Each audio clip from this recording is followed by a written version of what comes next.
We're going to talk a little bit about taking the constitutional analysis of different people and ascertaining their doshic type.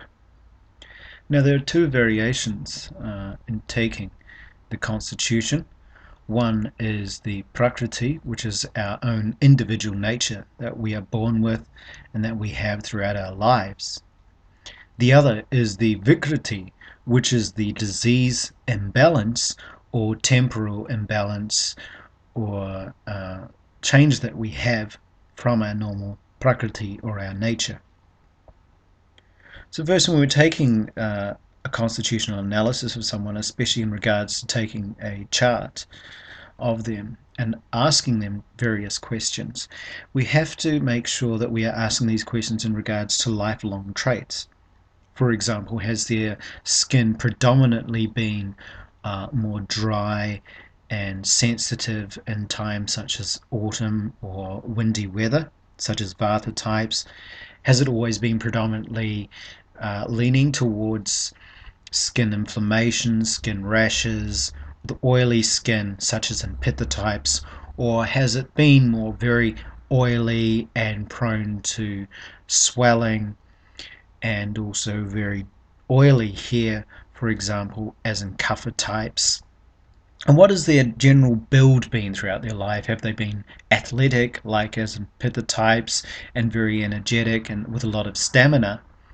Or have they been Vata types that are very quick in movement, but sometimes and later in life can lack the stamina as well? Or have they been Kapha types that have been predominantly very slow throughout their entire lives? And also we have to check their metabolism as well. Have they been predominantly a gaseous type of constitution in regards to their digestive fire, prone to constipation and dryness? Have they had very loose stool predominantly throughout their lives, as in Pitta people that are predominant with Pitta dosha, or people that are predominant with Kapha dosha that are generally quite regular in their digestive habits but can tend towards being slow or dull. So we have to assess all of these factors. Digestion and also the build of a person is perhaps the most predominant factor.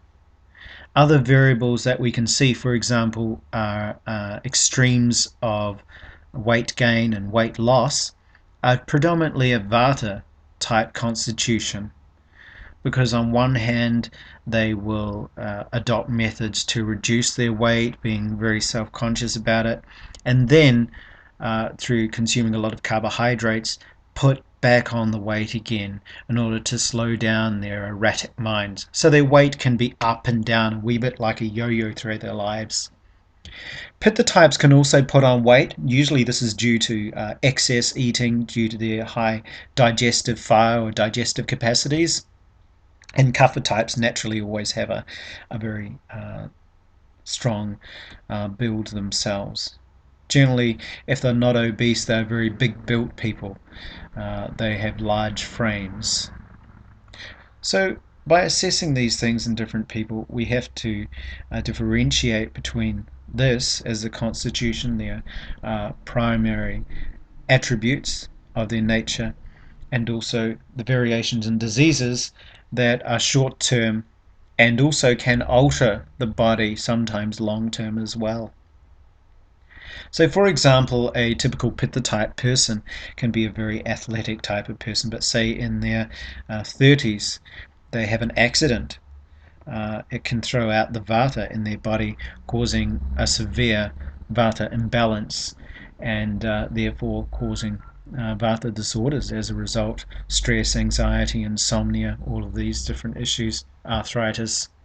And sometimes due to excesses of foods or the climate a person is living in as well, these can aggravate, and they can also throw out the constitution as well, and making it a wee bit confusing for the practitioner to differentiate between the person's Prakriti, the individual nature, and also the Vikriti, the disease imbalance.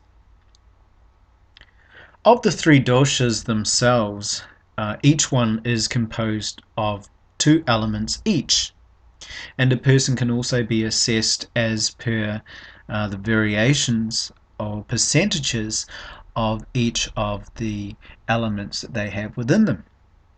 So, for example, Vata is composed of the elements of ether and also wind.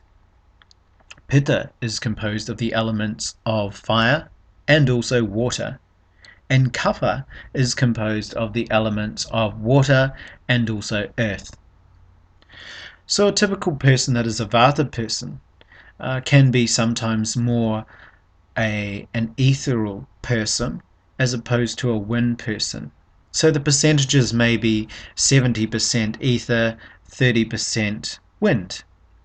Other types can be mixed types as well. For example, Vata Pitta types, you can have a type that has ether and wind, having the dry nature of these two elements, as well as the nature of fire or heat, but also lacks the water element of Pitta or fire itself, in which they can have dry skin and also a tendency to go from anxiety towards anger, or a tendency towards having dry skin and a nervous, constipated digestive system on one hand, and then a very loose type of metabolism or stool on the other hand, and a very aggressive or volatile nature on the other. So by assessing the gunas, or the different traits under each of these types as well, especially assessing them long term, for example, dryness and roughness, for example, for Vata dosha, we can assess these long term throughout a person's life, and we can also assess them again in regards to disease or the Vikriti. But we do have to make sure that we do differentiate between these two different types, because they are rather different. And this is about working with the doshas themselves, knowing their properties with relation to the individual constitution on one hand, and also what sort of disorders and what their manifestations are in regards to when they are excess, creating a disease imbalance on the other side. Because sometimes a disease imbalance is not always the same as the Prakriti or the biological constitution, although generally it is, because we do sometimes create excesses from what our own individual Prakriti or individual constitutional nature actually is.